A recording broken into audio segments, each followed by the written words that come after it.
नारायण। मेरे शो किताबी चर्चा में एक बार आपका फिर से स्वागत है। आज मैं जो किताब लेकर आई हूँ वो एक ऐसे कांग्रेसी की जो कुछ समय पहले ही भूतपूर्व हुए हैं आत्मकथा है। जी हाँ, मैं बात कर रही हूँ आजाद, श्री गुलाम नबी आजाद की आत्मकथा की। रूपा प्रकाशन से छपी हुई करीबन 300 पन्ने की लगभग 800 रुपए दाम की किताब बहुत बढ़िया बनी है। प्रोडक्शन क्वालिटी बहुत अच्छी है, छपाई, कवर, सुंदर, सब कुछ बहुत अच्छा है। और सबसे बड़ी बात यह है कि आजाद साहब एक बहुत अच्छे किस्सा गो हैं, जो कि उनकी किस्सा गोई इस किताब में लगातार दिखाई देती है। चीजों को छोटे छोटे डिटेलिंग के साथ कितने अच्छी तरह से वो बताते हैं, उससे पता चलता है ये एक बहुत अच्छे लेखक हो सकते थे जो एक्चुअली पॉलिटिशियन बन गए। ये तो हुई इस किताब की जो मुझे एक अपरेंट क्वालिटीज है उसकी बात हुई। फिर इसके बाद इस किताब को सफल बनाने के लिए बहुत मेहनत करी गई। किताब के लॉन्च के 3 दिन के अंदर इस किताब का इतना हाइप बना दिया गया कि सब जगह सिर्फ ये किताब ही किताब दिखाई दे रही थी। 2 दिन के अंदर अगर हम आजाद साहब की माने तो उन्होंने 40 से अधिक प्रिंट और इलेक्ट्रॉनिक मीडिया के लोगों को इंटरव्यूज दिए। सच कहूं तो मैं इस चीज से बहुत अभिभूत हो गई। इस उम्र में आजाद साहब के अंदर कितनी एनर्जी है। और हाँ, मुझे ये भी विश्वास हो गया जो आजाद साहब ने अपनी किताब में कहा है कि पार्टी को, सरकार को, दोनों को वो सिंगल हैंडेडली चलाते थे। इतना मेहनती आदमी कर सकता है, कुछ भी कर सकता है, मैं मानती हूँ। बहुत ज्यादा हाइप हुआ इसका। 40 उन्होंने 2 दिन में इंटरव्यू दिए गए। इसमें मैंने एक चीज देखी कि एक ही सेट ऑफ क्वेश्चन मोर और लेस पूछा जाता था जिसका वो एक सा ही जवाब देते थे।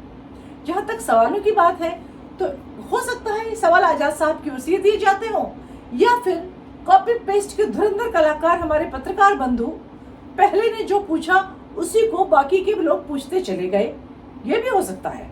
और जहां तक उत्तरों की बात है, आजाद साहब के जवाब की बात है, एक ही बात को दिन में 20 बार अगर कहा जाएगा तो उसमें क्या ही बदलाव होगा, वो तो शब्दशः वही होगा।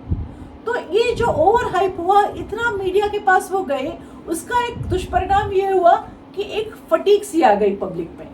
जब मैं तीसरे दिन ये किताब खरीदने दक्षिण दिल्ली के एक बुक स्टोर में गई तो मुझे उम्मीद थी शायद ये किताब मुझे नहीं मिलेगी, लेकिन फॉर्चुनेटली वो किताब वहाँ अवेलेबल थी। और जो सेल्समैन था उसने बहुत उत्साहित होकर बताया, मैडम किताब बहुत अच्छी बिक रही है, 3 दिन में 4 कॉपीज बिकी हैं। एक लेखक होने के नाते मुझे कोई किताब छपे तो ज्यादा बिके वही अच्छा लगता है। लेकिन फिर भी बात असल थी कि जो आजाद साहब कहना चाह रहे हैं वो कह रहे हैं कि नहीं। अब हम अगली बात पर आते हैं। कोई भी आदमी कोई किताब, कोई इंसान कोई किताब क्यों लिखता है, उसके पीछे इसका क्या मोटिवेशन होता है। तो मुझे इसमें जो आजाद साहब का मोटिवेशन नजर आया वो ये था कि जब उन्होंने पार्टी की जो इंटरनल डेमोक्रेसी और इस सब को लेके इन्होंने एक लेटर लिखा, उसके बाद इन्होंने इस्तीफा दिया, फिर इन्होंने अपनी पार्टी बनाई, उस दिन से आज तक कांग्रेसी जन इंक्लूडिंग राहुल गांधी उनको जितनी बातें कह रहे हैं, उनको जो अपशब्द भी कहे गए, शायद उन सब से दुखी होकर उसका जवाब देने के लिए ही उन्होंने ये किताब लिख दी।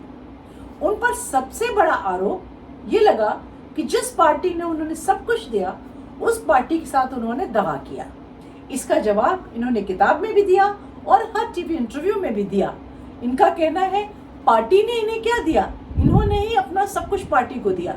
पार्टी सब जगह सरकारें बनवाई, पार्टी का संगठन खड़ा किया, इन्होंने जो कुछ पार्टी को किया 10% उसका पार्टी ने इनको वापस दे दिया। तो इस तरीके से एहसान फरामोशी के उस आरोप को ये खारिज कर देते हैं। और इसके बाद दूसरा इस किताब में खास बात है कि ये किताब गांधी परिवार या नेहरू परिवार या वो जो भी परिवार है उसके महिमा मंडन के लिए लिखी गई है, ऐसा लगता है। प्राइमरीली वो उसका महिमा मंडन करते हैं, सेकेंडरीली साथ में ये अपना महिमा मंडन करते हैं। 2 चीजें इसमें होती हैं।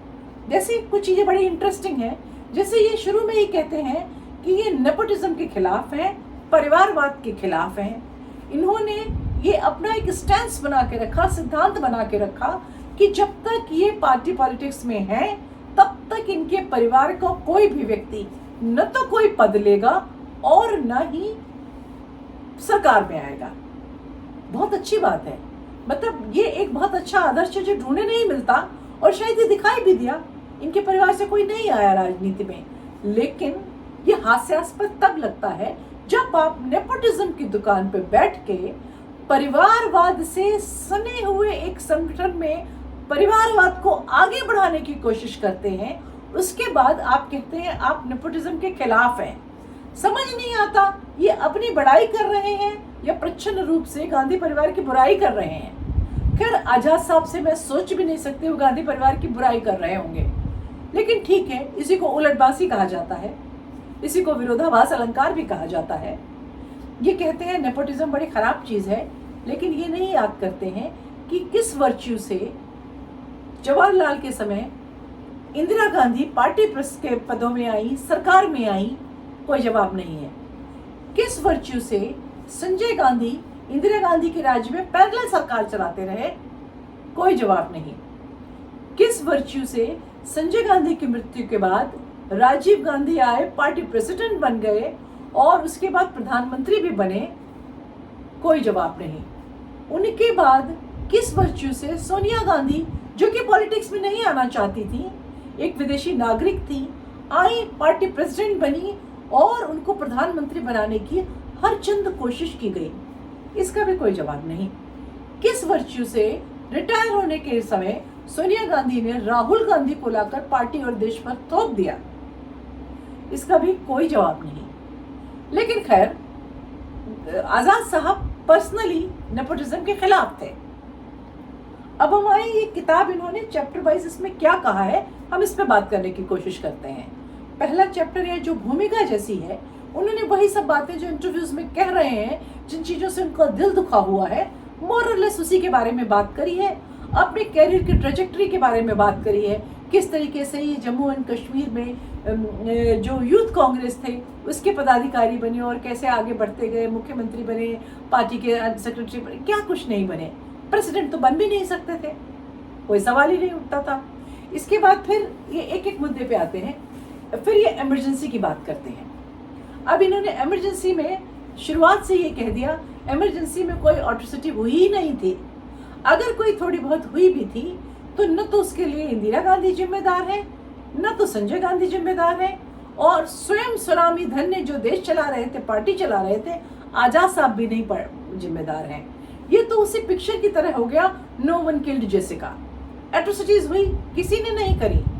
और सबसे बड़ी बात यह है, वो आयरन लेडी, वो इतना बड़ा युवाओं का चहेता, पार्टी की धड़कन को सुनने वाला संजय गांधी, ये स्वयं इतने महान संगठन करता, किसी को पता ही नहीं चला, कोई नीचे वाले जूनियर आए, ऑट्रोसिटी करके निकल गए, ऐसा भी हो सकता है।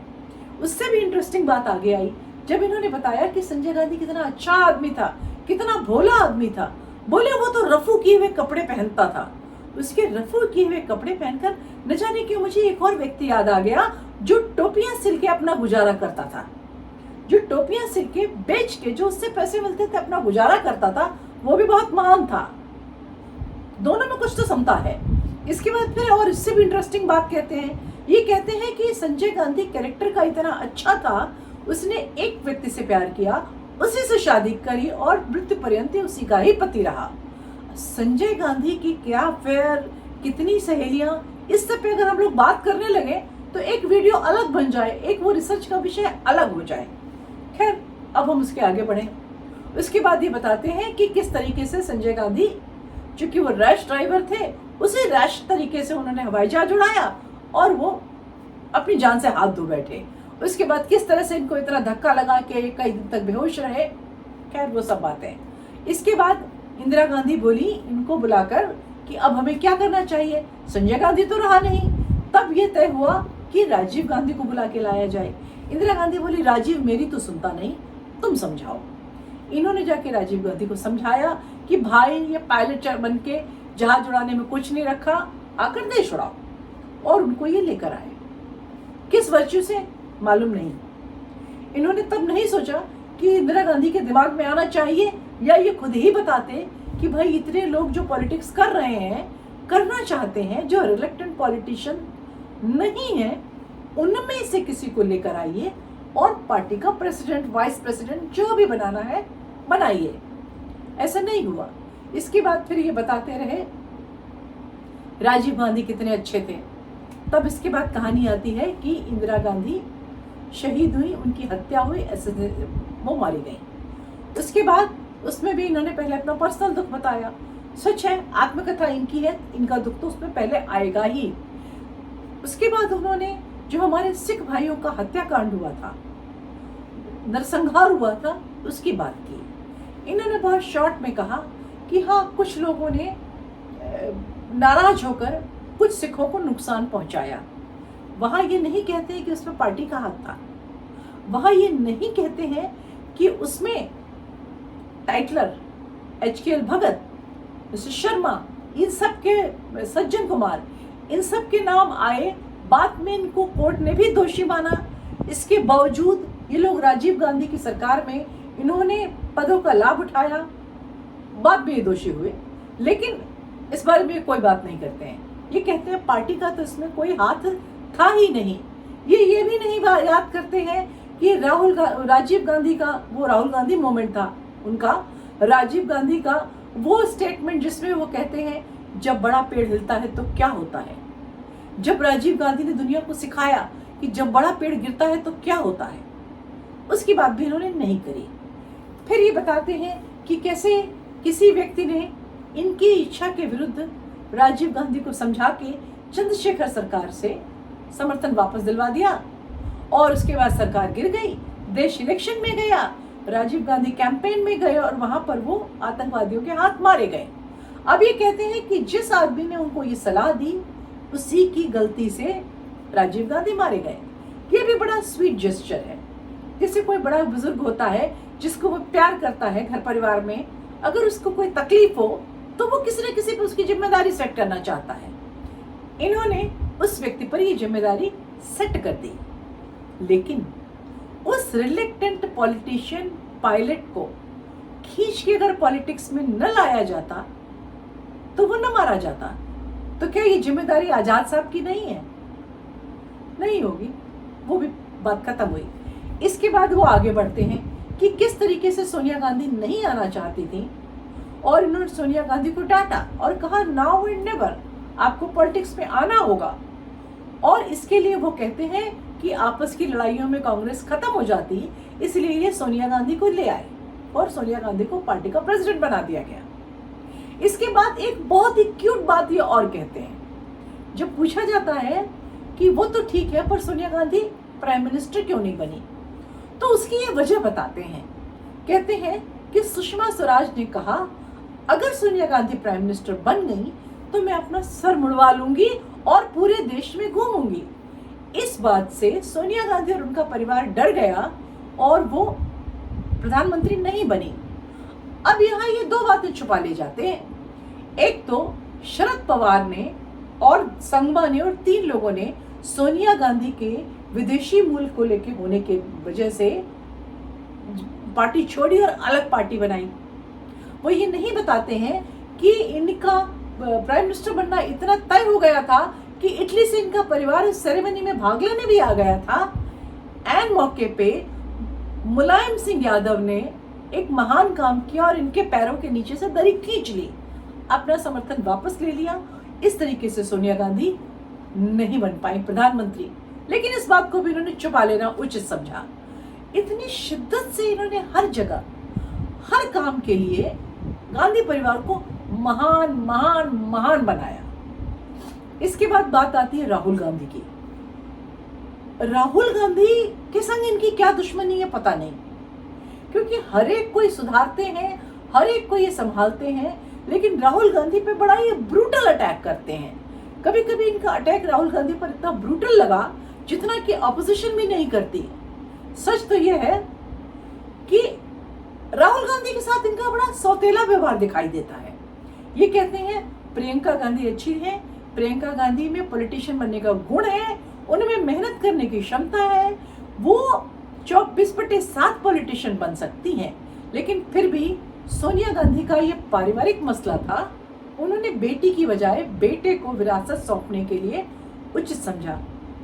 अब इसमें इनके दिमाग में एक बात भी नहीं आई कि ये पारिवारिक मसला नहीं था, ये पार्टी का मसला था ये सरकार का मसला था, ये देश का मसला था। इन्होंने नहीं सोचा कि सोनिया गांधी ऐसा अगर निर्णय ले रही हैं तो ये सोनिया गांधी का मसला नहीं था। फिर ये कहते हैं सोनिया गांधी को बचाते हुए कि आज पार्टी में जो हो रहा है, जो पार्टी का नुकसान हो रहा है, सच तो यह है कि सोनिया गांधी की चलती नहीं।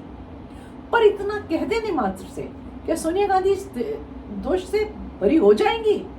नहीं होंगी, क्योंकि जिस दिन सोनिया गांधी ने जयपुर अधिवेशन में अपने बेटे को, हर माँ अपने बेटे की क्षमता जानती है, अक्षम होते हुए भी पार्टी का वाइस प्रेसिडेंट बनाया था, और वाइस प्रेसिडेंट कांग्रेस में कोई पोस्ट होती भी नहीं थी, फिर भी बनाया था। क्या उस समय ये नहीं जानती थी कि ये किस तरह पार्टी संभालेगा? लेकिन वो नहीं मान के चलते हैं। वो कहते हैं पार्टी गांधी परिवार की है, गांधी परिवार जो भी करे। फिर राहुल गांधी सिंह का सौतेला व्यवहार तो चल रहा है, इसकी वजह क्या है, इसकी भी खोज करनी पड़ेगी। यहाँ भी एक कॉन्स्पिरेसी थ्योरी चल तो रही है मेरे दिमाग में।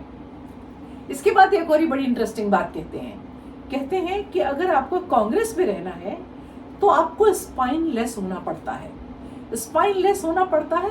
फिर ये बड़ा मजाकिया लहजे में कहते हैं ऑर्थोपेडिशियन के पास जाकर अपनी स्पाइन निकलवानी पड़ती है। तो बड़ी इंटरेस्टिंग बात है कि दशकों तक आजाद साहब बिना स्पाइन के रहे कांग्रेस में, और बाहर आए तो इनकी स्पाइन उग आई। ये तो मेडिकल साइंस में चमत्कार हो गया। सच बात तो ये कि बड़ी हार्टनिंग न्यूज है। आज स्पाइन उगी है, खोपड़ी की हड्डी उग सकती है, पसलियां उग सकती है, कोहनी की हड्डी उग सकती है, घुटने उग सकते हैं, कुछ भी हो सकता है। खैर, आजाद साहब को उनकी स्पाइन मुबारक हो। अब एक चीज है, एक जो कॉन्स्पिरेसी थ्योरी मुझे बड़ी सही लगती है, जो इस किताब को लिखने का इनका मोटिव भी हो सकता है। हम लोग कई दिनों से सुनते चले आ रहे हैं कि पार्टी में दो धाराएं चल रही हैं कांग्रेस में, एक प्रियंका समर्थकों की और एक राहुल समर्थकों की। आज इस समय जब मानहानि के केस में गुजरात की कोर्ट में, हाई कोर्ट में राहुल गांधी को इतना उकसाया गया कि वो माफी न मांगे, और जब उसे सजा हो गई और उनकी सदस्यता और उनके चुनाव लड़ने पे रोक लग गई, इसके बाद भी इतने लंबे समय तक कांग्रेस पार्टी के वकील, कांग्रेस पार्टी का अमला ऊपर के कोर्ट में नहीं गया, और उसी समय ये इंटरव्यू से झड़ी लगा दी आजाद साहब ने, जिसको कहते हैं all out attack Rahul Gandhi पे। क्या ये दोनों चीजें कोइंसाइड करती हैं? क्या ये टाइमिंग सोची समझी है? क्या ये राहुल को निपटा देने के लिए कोई एक प्लॉय तो नहीं है? इस सब पे हम लोग बात करेंगे अगले वीडियो में। फिलहाल मैं ये कहना चाहूंगी कि ये किताब, जबकि इतने इंटरव्यूज इसके आ चुके हैं, मैं इस किताब को 5 में से 2.5 नंबर देना चाहूंगी, और मैं इसको खरीद के पढ़ने के लिए रिकमेंड नहीं करूंगी। फिर भी अगर आप पढ़ते हैं किताब, इंटरव्यू सुन के इसके बारे में जानते हैं, और आपने जो मैंने बोला वो सुना, इस सब को लेकर आपकी क्या राय बनती है? आप उससे सहमत हैं या नहीं है? नीचे कमेंट बॉक्स में जरूर लिखिएगा, मुझे बड़ी खुशी होगी। नमस्कार।